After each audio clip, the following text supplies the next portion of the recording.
Bem-vindos ao AmaCast.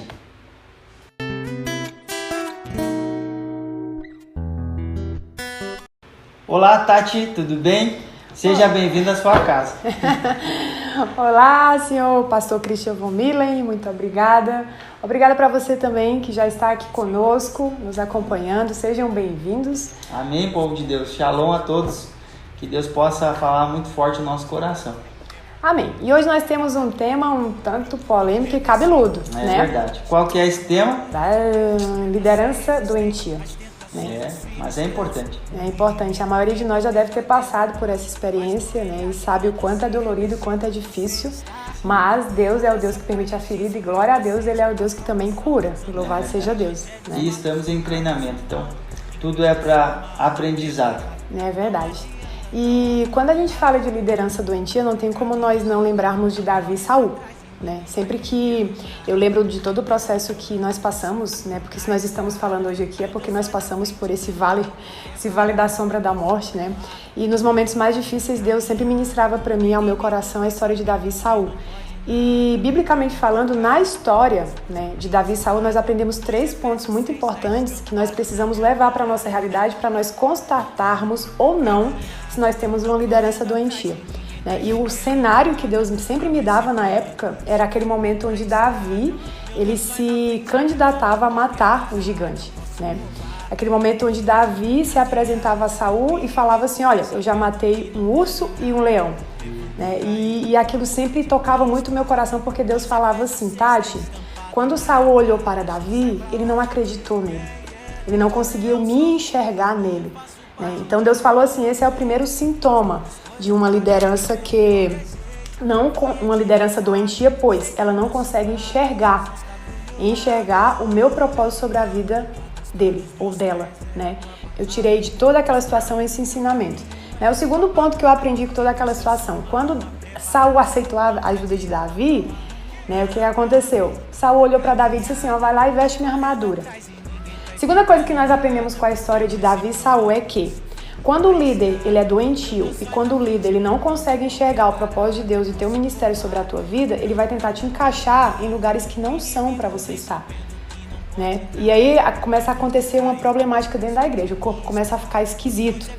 Por quê? Porque um pulmão está fazendo a função de um fígado, o fígado está fazendo a função de um rim, os dedos das mãos estão nos dedos dos pés e por aí vai. Aí o corpo começa a funcionar esquisito, começa a ter problema dentro do corpo e às vezes a liderança não sabe por quê.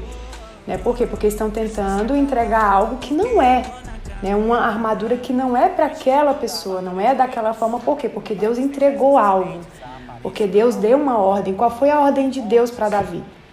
Pega a tua funda e vai pegar as pedrinhas. É aquilo lá que vai ser as tuas armas espirituais.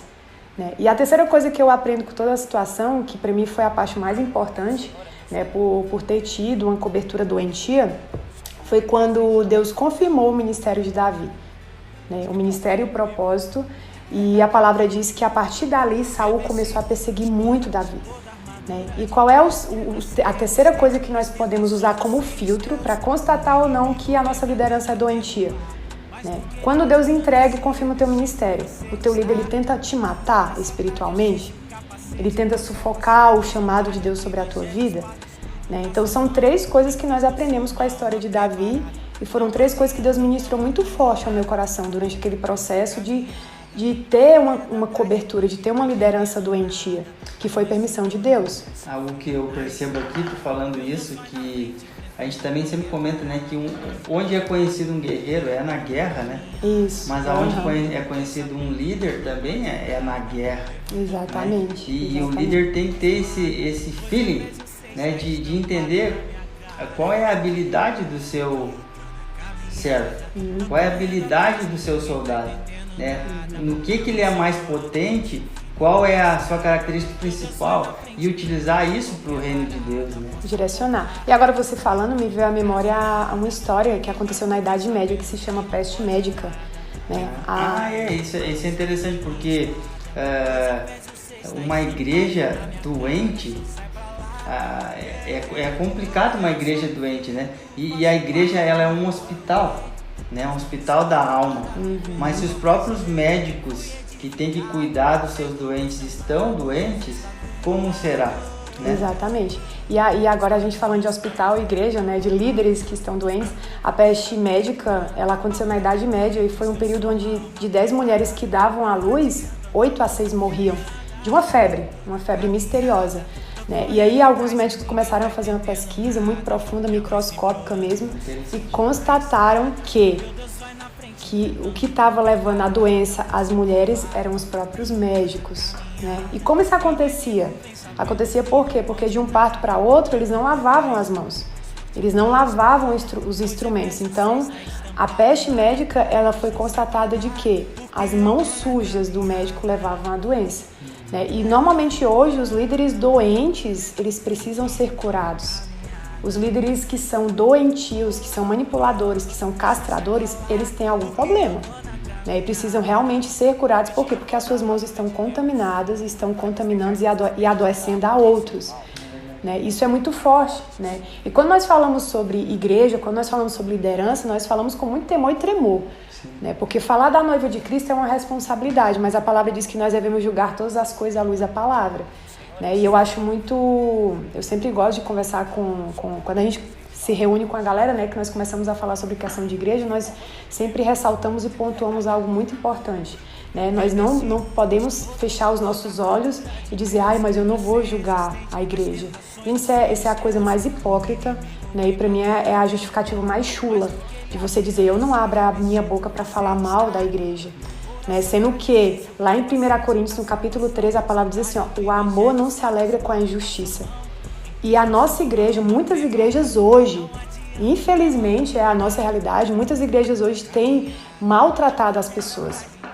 E sabe o que é interessante? Para tu descobrir uma doença, tu tem que ter um diagnóstico, tem que ter exame, tu tem que ter uma fiscalização, tu tem que buscar onde que é o foco, onde é que é a fonte, né? Exatamente. E isso é julgando as coisas, é conversando, é perguntando, é questionando. Ponderando. É trazendo à luz todas as coisas. Então é com temor e com tremor que nós abordamos esse assunto, né? E lembrando que Deus, ele é muito didático. Né? Ele usa uma metodologia muito simples. E qual é a metodologia? Você me obedece, você é abençoado. Você me desobedece, eu começo a dar sinais de que tem alguma coisa errada. Né? Aqueles que têm ouvido, ouçam o que o Espírito Santo tem falado às igrejas. E as igrejas estão doentes, por quê? Porque há muitos líderes doentes. Né? Há muitos líderes que, como Saul, estão dando muito mais crédito àquilo que eles podem fazer com suas mãos do que dando crédito àquilo que Deus tem falado para eles fazerem conforme a vontade dele. Né? Por quê? Porque nós vamos ver que Saul, ele é um líder que não sabe ser liderado por Deus. E um líder doentio, ele não sabe ser liderado por Deus. Ele não sabe. Né? Porque se ele soubesse, nós não iríamos ver tantos ministérios e tantas pessoas ficando adoentadas por falta de entendimento de uma liderança doentia, que sufoca e vai matando paulatinamente. Né? Ela cria até um certo temor, né? Eu não posso fazer nada do que o meu líder está mandando, mesmo que é o Espírito Santo. O Espírito Santo te convencendo que você precisa ajudar alguém, mas aí o teu líder fala, não, você tem que ficar aqui, porque das 3 às 4 tu tem um compromisso aqui comigo. Exatamente. E sendo que o Espírito Santo está te mandando para fazer outra coisa. Né? Então, a quem obedecer? Isso. E aquele que anda realmente em intimidade com o Espírito Santo vai entender. Não vai nem se levantar contra, porque vai testificar em seu espírito. Dati, mas o que te marcou e qual a experiência que tu poderia compartilhar conosco sobre liderança doentia? É bem pertinente a sua pergunta, né? Porque antes de qualquer coisa, eu quero deixar bem claro que tudo aconteceu porque era vontade de Deus, né? E eu creio que Deus permitiu todas aquelas situações para tratar o meu caráter. Né? Muitas vezes nós temos um desejo sobrenatural de sermos usados por Deus, de sermos levados às nações, de termos um ministério, né, de termos uma grande promessa sobre a nossa vida, mas nós esquecemos que Deus ele permite processos na nossa vida para nos purificar. Outra coisa que eu quero deixar muito claro aqui é que tudo aconteceu com permissão de Deus e eu perdoei cada uma dessas pessoas que se envolveram com essas situações, né? Não foi só um líder, mas foram vários líderes que Deus permitiu. Né? Então, depois de se repetir, porque a gente procurava uma liderança e aquela liderança tinha os mesmos sintomas doentios e eu comecei a questionar Deus, mas por quê? E hoje nós entendemos que Deus permitiu porque hoje nós somos um ministério que é para acolher ministérios. Né? O Espírito Santo ministrou isso ao meu coração e um pouco tempo depois Deus usou a boca de um profeta para confirmar né? E que realmente o Ministério AMA é um ministério de ministérios. Né? Nós recebemos isso como uma palavra profética, como uma palavra verdadeira, e aí nós conseguimos entender de forma muito clara por que Deus permitiu todas as coisas. Né? Mas de todas as coisas que eu passei, né, o que Deus mais ministrava ao meu coração, que eu começasse a olhar as coisas de forma espiritual. Né, que eu realmente tomasse posse daquilo que diz lá em Efésios no capítulo 6, né, que a minha guerra não é contra carne e sangue, mas sim contra principados e potestades. E o que eu constatei com tudo que eu vivi? Eu constatei que eu estava lidando com um espírito de Jezabel. E como é que é esse espírito? Quais são as características dele? Antes de tudo, a gente precisa entender que quando a gente fala em espírito de Jezabel, é uma forma popular de falar. Né? Não, biblicamente falando, não há um termo espírito de Jezabel, mas há uma mulher chamada Jezabel, casada com Acabe, que tinha determinadas características. Né? E essas características, elas respaldaram, elas realmente testificaram o porquê que eu estava vivendo tudo aquilo. Né? As 3 características importantes que Deus ministrou para mim na época era manipulação, era a tolerância pela imoralidade sexual, né? E a idolatria. Tudo isso dentro da igreja. Né? E como é que começou a liderança doentia a vir à luz? Foi quando eu comecei a me posicionar contra essas coisas. Né? Porque o Espírito Santo ministrava assim, você vai agradar homens ou você vai agradar a mim? E muitas vezes até, um parênteses, né, eu fui chamada de rebelde, fui chamada de responsável por causar divisão. Né? Às vezes as pessoas elas falam isso sem ter um respaldo bíblico com profundidade, né? Porque você tem que ir lá na base linguística, você tem que ir lá no hebraico para entender o que significa divisão, para entender o que significa ser rebelde. Né? E o que é que significa rebelião de fato de verdade? Rebelião significa você ser rebelde contra a palavra de Deus. Contra Deus. E sabe algo interessante que eu estava lendo hoje sobre Elias e Acabe, né? Depois que Elias destruiu todos os profetas de Baal, de Baal, né? Aí Acabe encontra Elias e fala assim, tu é um perturbador. Então Deus ministrou no meu coração, né, que quem prega a verdade vai ser chamado de perturbador. Né? Infelizmente isso é uma verdade. Essa é a verdade, né? Mas voltando às características, né? Quando nós falamos de manipulador, que era uma das características de Jezabel, né? Desse espírito que muitas vezes está sobre a igreja e sobre a liderança doentia, esse manipulador, o que é que ele faz? Ele gera discórdias, né? Ele esquece do que está na palavra, que 6 coisas Deus odeia, a 7ª ele abomina, que é causar contendas entre os irmãos, coloca pessoas contra você, né? Faz de tudo para amizades se romperem. Né? Se pessoas que fazem parte da igreja, dessa liderança, ainda querem permanecer tendo um vínculo com você, aquela liderança ela vai usar da sua autoridade, vai abusar dessa autoridade, vai dizer assim, eu proíbo você de estar com aquelas pessoas, eu os proíbo. Né? E essa manipulação ela vai muito além, porque quando você está embaixo dessa cobertura, você é obrigado a dizer para onde você vai, com quem você vai e o que você deve fazer. E o segundo ponto, a questão da tolerância da imoralidade sexual. Né? Então era outra coisa que espiritualmente falando eu tive que enfrentar, né? Embaixo dessas lideranças doentias. Eu não tolerava, não conseguia tolerar, né? A tal ponto de colocar pessoas que estavam com problemas sexuais pregando em cima do altar por uma questão de interesse, né? Interesse mesmo de trazer mais pessoas para a igreja, e aquilo foi gerando escândalo, e eu acabei me posicionando, né?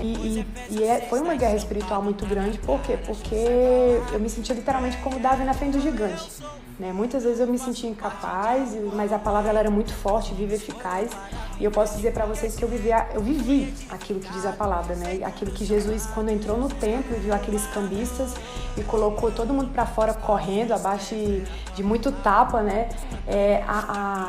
Maíra. Isso, o zelo pela casa do meu pai me consome. Né? Então, essa é uma outra característica desse tipo de principado, potestade, esse tipo de espírito de Jezabel que age sobre a igreja hoje e que normalmente está sobre uma liderança doentia. Né? O último é a questão da idolatria. Né? A idolatria, hoje nós muitas vezes achamos que idolatria é só uma questão de ter uma imagem e você adorar a imagem. Não, hoje, gente, as placas e os ministérios, eles se tornaram instrumentos de idolatria no coração dos homens. Né? Então, muitas vezes, embaixo dessa liderança doentia, eu escutava assim, você não veste a camisa da igreja, né? Você não compartilha as coisas da igreja, né? Você tem que se submeter à vontade da igreja. E aí foi outro problema que eu tive, por quê? Porque a minha visão sempre foi de reino. né? Então eu tive muita dificuldade nesse sentido e foi uma das experiências mais difíceis, porque eu também tive que me posicionar e não aceitar, porque eu sempre dizia, eu não sou placa, eu sou reino, e aqueles que são nascidos do Espírito, eles são livres, né? Aquilo que Deus mandar fazer, eu vou ter que fazer. Eu não vou me vender para uma placa, eu não vou vestir uma camisa de uma placa, né? A placa, ela é só uma denominação. Hoje nós temos aqui o nome AMA, mas se um dia Deus chegar e disser assim, ó, tira tudo, não tem nem o nome, amém?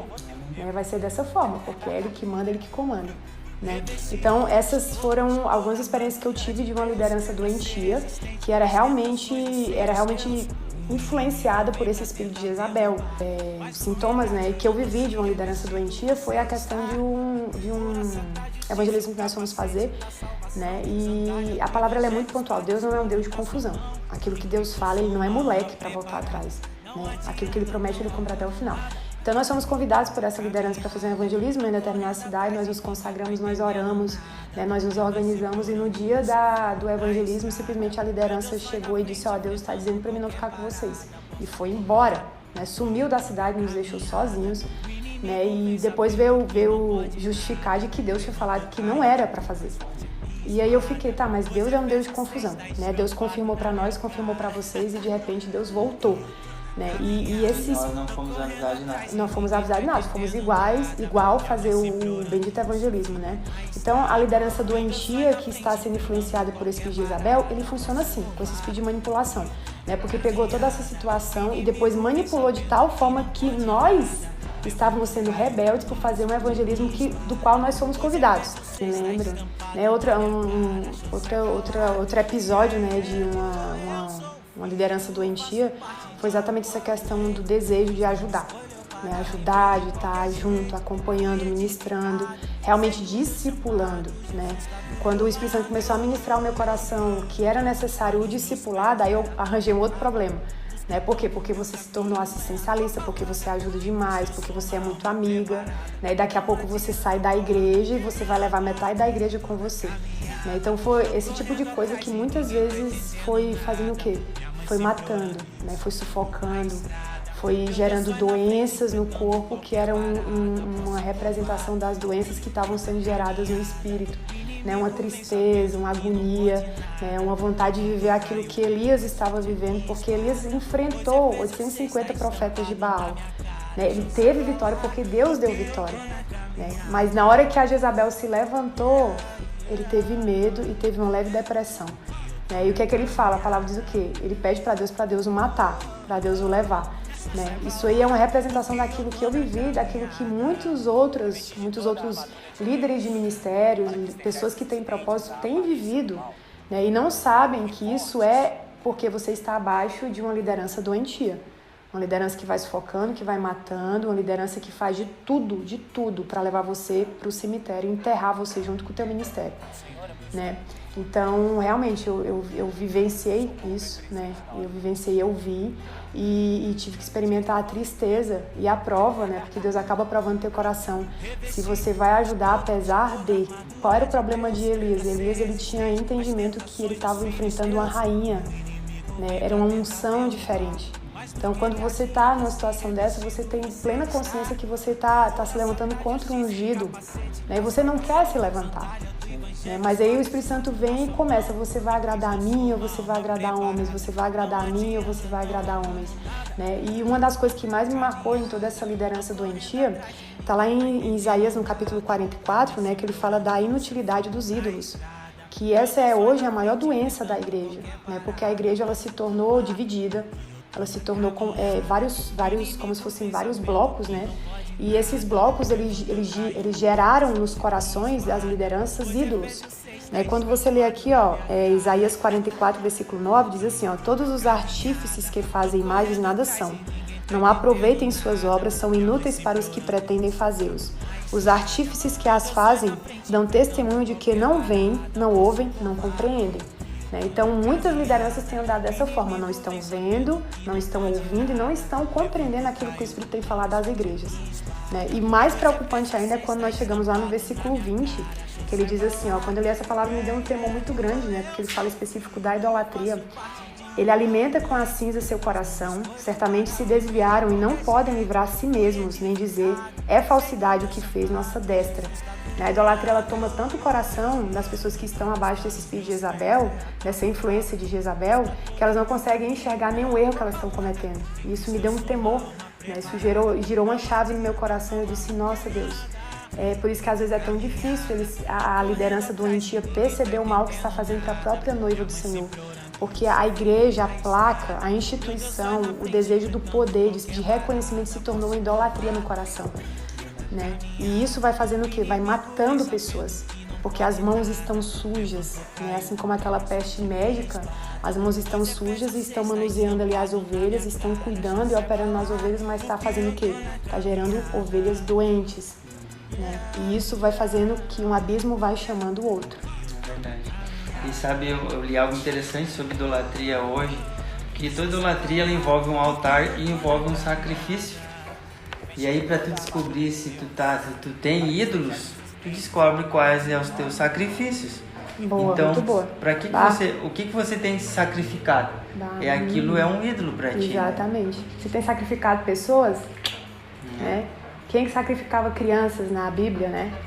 Quem sacrificava pessoas, então realmente, por isso que a Bíblia ela trabalha com sintomas. Você precisa observar os sintomas e usar realmente a palavra de Deus para ser um filtro para você descobrir, tá? A minha liderança era doente ou não, né? Doente ou não. Então, o que eu tirei o que eu aprendi com toda essa situação, eu aprendi como não ser, né? Eu sempre falava, quando a gente estava sempre conversando, eu dizia assim, ó, com toda a situação eu aprendi como não ser, né? Eu aprendi que eu não devo ser um líder que sufoca, eu aprendi que eu não devo ser uma pessoa que não deva acreditar nas pessoas, eu aprendi que eu tenho que deixar o Espírito Santo lapidar, eu aprendi que eu só tenho que mostrar o caminho, né? E o caminho, a verdade e a vida estão na palavra de Deus. Então, meu papel é ser um cooperador e não ser o dono de alguém, né? E a liderança doentia, ela faz isso, ela age como se fosse teu dono. Eu experimentei isso, infelizmente, né? E como Elias, eu também desejei a morte. Como Elias, eu também quis largar as redes e quis me enfiar numa caverna e ficar lá.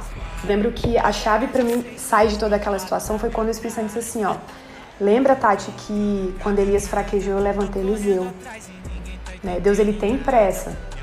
Ele está chamando pessoas que são fortes, corajosas, que têm espírito de ousadia e intrepidez. E isso está tudo dentro de nós, a gente só precisa tomar posse, né? E ele perguntou assim para mim, você quer ficar na caverna e quer que eu levante um Eliseu ou você vai tomar posse daquilo que eu estou te dando? E aí foi quando eu me posicionei, né? Então nós estamos aqui hoje para falar para você que mesmo que a tua liderança ela seja doentia, ainda há esperança, né? Ainda há esperança porque Deus é contigo. Deus era com Elias. Gente, e lembrando, né, que Deus, ele abomina a idolatria, ele abomina a manipulação, ele abomina a igreja ela ser conivente com a imoralidade sexual, né? E a resposta para toda essa situação está lá em Apocalipse, né? Deus dará a vitória, mas Deus, ele tem algo contra a igreja de Tiatira, porque ela era tolerante a Jezabel, né? Então nós não podemos ser tolerantes a esse espírito de Jezabel, nós não podemos ser tolerantes à imoralidade sexual dentro da igreja, nós não podemos ser tolerantes à manipulação, à idolatria dentro da igreja, né? Por quê? Porque isso é prostituição, e a prostituição ela é abominável a Deus. Quando você lê lá no versículo 21 de Apocalipse capítulo 2, a palavra diz assim, ó, mas tenho contra ti que tens permitido que tua mulher Jezabel, que diz ser profetiza, ensine e seduza os meus servos a cometer prostituição e a comer coisas sacrificadas aos ídolos. E lhe dei tempo para se arrepender, mas ela não quis se arrepender da sua prostituição. Então nós vamos ler Provérbios capítulo 7, versículo 10. A palavra ela diz que nós devemos fugir da prostituta. E como é que a gente consegue fugir da prostituta? Buscando a sabedoria, né? Ele fala, filho meu, conserva os teus caminhos. Filho meu, busca a sabedoria para que você seja livre da prostituta. Então, perecemos porque falta conhecimento. Então, quanto mais você buscar na palavra, quanto mais você usar a palavra como filtro, mais guardado você estará, né? Mais resguardado pela palavra de Deus você estará. Então, portanto, não desista. Não desista do seu ministério, não desista do propósito que Deus tem para a tua vida. Ore para que Deus te dê sabedoria, mas não aceite que um espírito de Jezabel, que uma liderança doentia venha sufocar os propósitos e desígnios que Deus tem para a tua vida. Tá? Nós somos testemunhas vivas de que o Deus que permite a ferida é o mesmo Deus que cura, né? E para honra e glória do Senhor, hoje nós somos pessoas curadas, nós perdoamos, mas estamos aqui para alertar e para ajudar, né? Cada um de vocês que precisar, nós estaremos disponíveis também, tá bom? Tá? Eu queria só deixar uma frase, né, que eu também li hoje, né, que o compromisso de quem confronta é com o Deus da verdade. Amém. E não com o pai da mentira. Uau! Né? Então que você confronte mesmo à luz da palavra se aquilo que o seu líder está fazendo vai de acordo com a vontade de Deus ou não. Amém. Então, um beijo no coração e até a próxima. Yeah, yeah.